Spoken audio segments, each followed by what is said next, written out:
नवी मुंबईतील Taloja phase 1 sector 9 परिसरात भटक्या कुत्र्यांना अन्न देणाऱ्या मुद्द्यावरून वाद निर्माण झाल्याची घटना समोर आली आहे।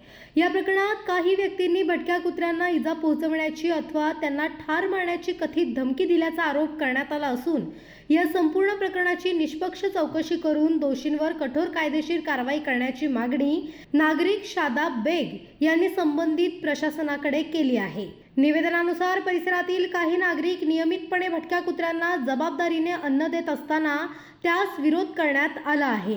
यावेळी काही व्यक्तींनी वाद घालत प्राण्यांना मारून टाकण्याच्या स्वरूपाची कथित धमकी दिल्याचा आरोप करण्यात आला आहे। या प्रकारामुळे परिसरात तणावाचे वातावरण निर्माण झाल्याचे सांगण्यात आले आहे।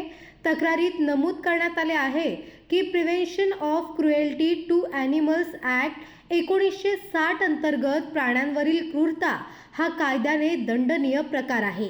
तसेच चौकशीत धमकी, प्राण्यांना इजा करण्याचा प्रयत्न किंवा सार्वजनिक शांतता भंग करण्याचा प्रकार आढळल्यास भारतीय न्याय संहिता 2023 मधील लागू तरतुदीनुसार संबंधितांवर गुन्हा नोंदवून कारवाई करण्यात यावी अशी मागणी करण्यात आली आहे। तक्रारीत animal welfare board of India यांच्या मार्गदर्शक सूचनांचाही उल्लेख करण्यात आला असून भटक्या कुत्र्यांना जबाबदारीने अन्न देणाऱ्या नागरिकांना विनाकारण अडथळा निर्माण करू नये आणि स्थानिक प्रशासनाने अशा प्रकरणांमध्ये समन्वय साधून योग्य व्यवस्था करावी असे नमूद करण्यात आले आहे।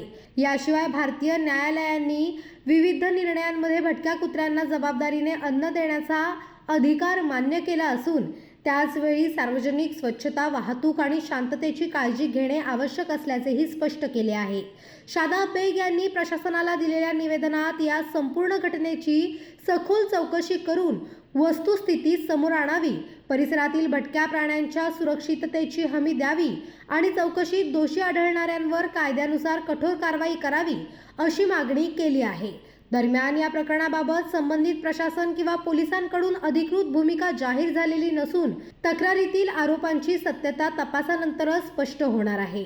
पनवेल, नवी मुंबई आणि रायगड जिल्ह्यातील ताज्या बातम्या आणि नवीन घडामोडी पाहण्यासाठी सबस्क्राईब करा कोकण संध्या न्यूज।